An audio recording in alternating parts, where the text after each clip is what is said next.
very good year for fruit. Things were ideal. We had good pollination early in the year, and we had plenty of water.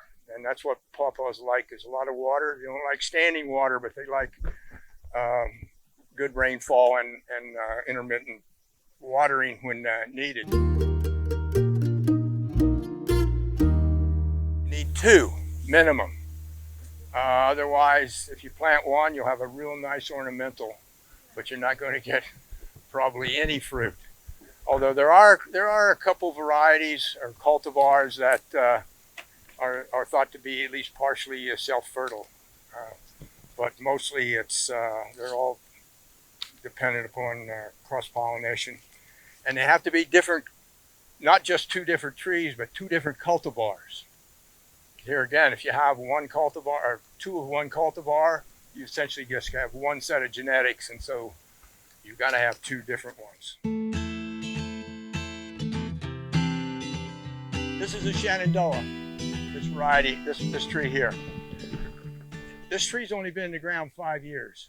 This is the 3rd year it's had fruit on it, which is kind of unusual for grafted trees. Usually it takes 3 or 4 years before they'll fruit. This one had fruit after the 2nd year in the ground. This year it had too many. I didn't thin it, which is something you kind of need to do if you get too much fruit set. That's why this is propped up. Otherwise, it might break the branches. Now this tree, I don't know whether there are about 20 or so fruit on it left on it. I've probably taken 30 off of it already. So it's been very productive, but the fruit are a little smaller than they normally would be on Shenandoah. They normally would be maybe another even 50% bigger. And I do have another tree, a little older tree down below, which doesn't have as many fruit on it, and they are larger there. Can we all gather around a little bit? I mentioned flower buds. Here are your flower buds, guys. See these things right here? This is the axil of the leaf. In other words, where the leaf hits the stem, and that's the flower bud. Up here, above it, is a leaf bud or stem bud. And so what will happen next year, this will produce a flower, and this will produce a stem. A leaf and a stem there, okay? 3 flower buds on this stem. Now these formed last June for next year. So anyone go, if you've got trees at home, go on, you know where they're going to flower or not, just go home and look.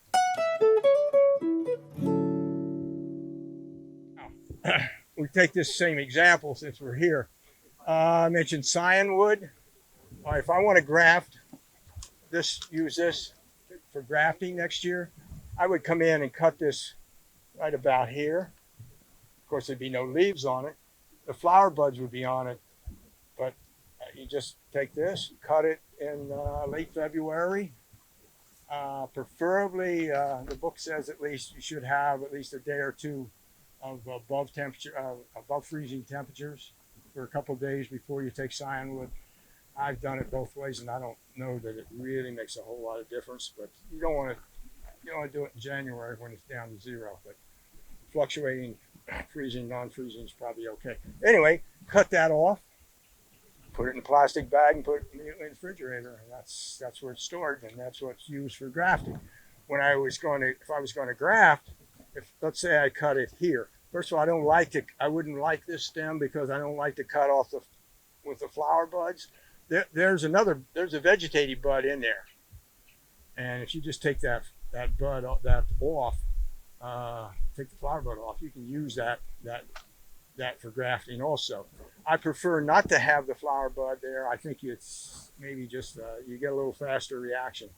But you see, you got leaf buds up here. So I got 1, 2, 3, 4, 5 leaf buds. So I can get like 5 grafts off of this one stem if you want. If you want to do a graft with only 1 bud. I usually do 2. And when I do 2, I find that almost always both take. So I think it's probably, most of the time you only need 1. But in any case, so there you have it. And you see, if you look at there, there's flower buds here, there's flower buds here, there's flower buds here. I mean, this tree will have hundreds of flowers next year. This one's got, what, 4 on it. Ideal. Now, here, this would be a good one for grafting because I can cut this here. See, there's no flower buds out here. I can take this here, and I've got good leaf or stem buds there. That would work nicely. And this is even a better one. You got all this is with no flower buds.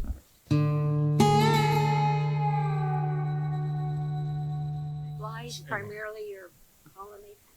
Flies primarily. Do you do anything to attract the flies?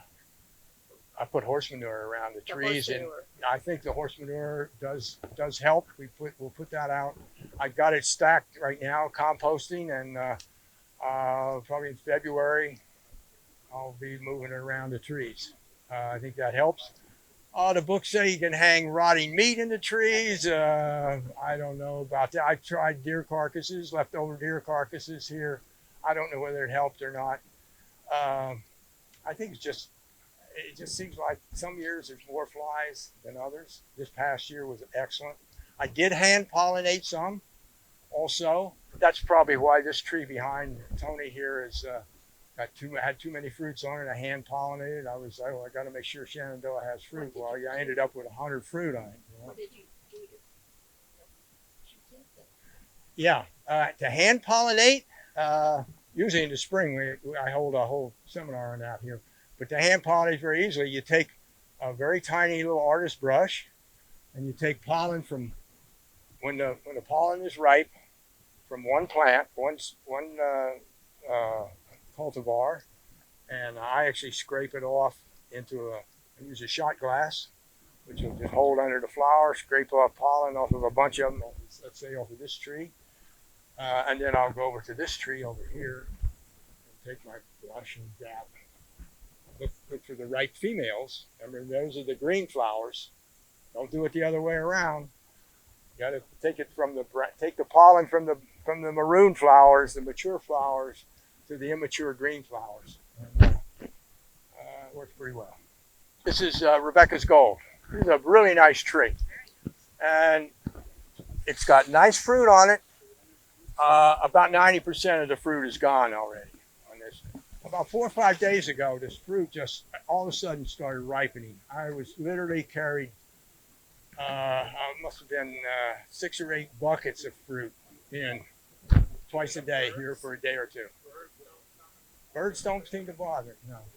Once in a while I'll find one on the ground, a squirrel or a mouse or something's chewed on, but that's all. The raccoons are big on pawpaws, but I don't have any raccoons here. And same with groundhogs, they like them. Possums will eat them also. But other than that, that's the only thing that bothers the fruit. I have very little problem with squirrels and other animals. So, how do you know they're ripe? Good question. How do you know the fruit is ripe? And I was looking before you people came to find one good example. Ideally, pawpaw should be hand-picked. Now this year, this past week, the fruit, everything ripened at once.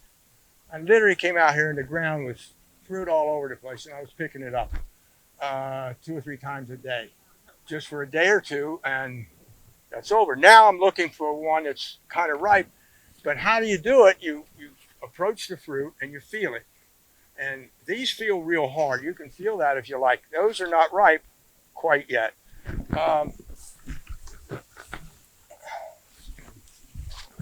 But if you take, now this one just came off sometime in the last hour or two. Feel right where the fruit is attached to the tree. If you feel that, a little soft. Oh. A little soft. It's dense. Yeah, dense. But you can't do that to this one. It is right, you can feel it. Yeah. Nice Yeah. and soft. And so normally, in a commercial orchard, where they don't want the fruit, especially if it's a high quality commercial orchard, like one down in Maryland that I'm familiar with, That's the most. the guy, he's got pickers there, and he and his wife, and they go around and literally feel the trees. They keep them, first of all, they keep them topped. excuse me, so they can reach virtually everything. And you go around, and he said, of course, after a little while, you know which ones to feel. They start to look. Many of them, the color will start to change a little bit. You know, it's just about ripe, and you can even smell them. Now these, another day or two, these will be ripe. You can see the colors changing on those, as compared to this one down here, a little more in the shade, and these will be a while longer, and they're really hard there. You can pick them, is that right? So they can't ripen. They can ripen a little bit, but if you pick them, say, a week or 2 or 3 before they're ripe, they'll sit on the shelf and they'll just kind of wrinkle, and they'll never internally ripen. They never get soft, and they don't taste. No, they taste lousy. Yeah. I see you've been to Ohio Pawpaw Festival. No, this was given to me yesterday in Ohio because I missed it by a week. But I did have the beer. And the beer is amazing. Yes. The beer is fantastic. So I hope you are successful in convincing the local brewers. You know, there was on Route 22 in Greenbrook, westbound Greenbrook, this summer, I don't know, middle of summer, they had Pawpaw beer on tap for a short period of time. And I went in, and before I heard about it, by the time I got there, it was gone. And the bartender said, well, I don't know where they got it, and it's gone, and I don't think we have any more. But I've had it out at the festival, and I've had it out in Ohio. I was in Columbus, and they did this. Yeah, good. Died. And you can see the stump. Here's the stump. But from the stump up came these shoots. So, in last May, I grafted them. Here's the graft, here. And I said, I'll graft all 3. One of them will take maybe. Well, no, all 3 took. So now I have 3 trees growing here. This is Chappelle. This is Benson. And I don't know what the other one is. Doesn't matter. It's down below. Well, that's one called Prima, which is an interesting one that actually is a variety that was developed in Europe. From seeds sent over from the U.S., obviously. And they did their breeding experiments over there, and that's one they selected. But now, look at the amount of growth I got. And my point of this is, if any of you have wild seedlings or have seedlings, you can cut them. If you want to improve the cultivar you have, you can cut them off and graft onto them. And if you've got a rootstock that's a few years old, that will support a tremendous amount of growth, as you can see here. What happened here? Just that one, just the root. This is a root. Probably the roots in here are forming a 3-foot diameter circle.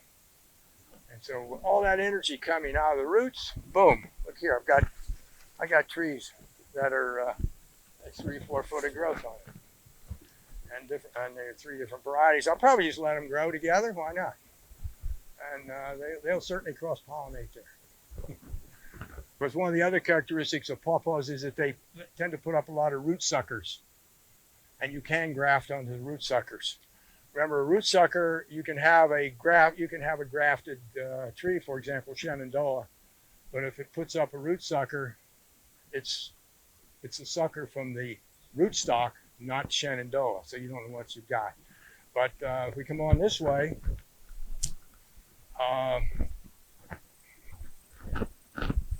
this was a root sucker that came up here 2 years ago, and I grafted onto it. And it's a little close. This is Allegheny. This is Peterson's Allegheny. It's a little close here. I'm probably going to try next spring to dig this tree, but root suckers are hard to dig because you have a root coming out of this parent tree over to here, and it puts up a shoot. And then if you try to dig that up, it'll have almost no roots of its own. But it's been here long enough that we may try to move that one just for experimental purposes mostly. So that's one example. Here's another example of a root sucker that I grafted about 4 or 5 years ago. This is a root sucker. What's the date on it? 17. So 4 years ago, I grafted. This was a root sucker down here. I grafted onto it. I grafted Potomac on it. I don't know whether it's a root from this tree or the big tree here. Doesn't matter. And it took off and it produces fruit now. Now I've got it. It's really kind of almost too close in here, but it's okay. It produces. This is Potomac. It produces really nice big fruit, and we like it. The trees that are in this bunch, these are premium trees. These are mine, and Alex gets some of these, and that's it. I'm gonna plant the rest of them out here myself.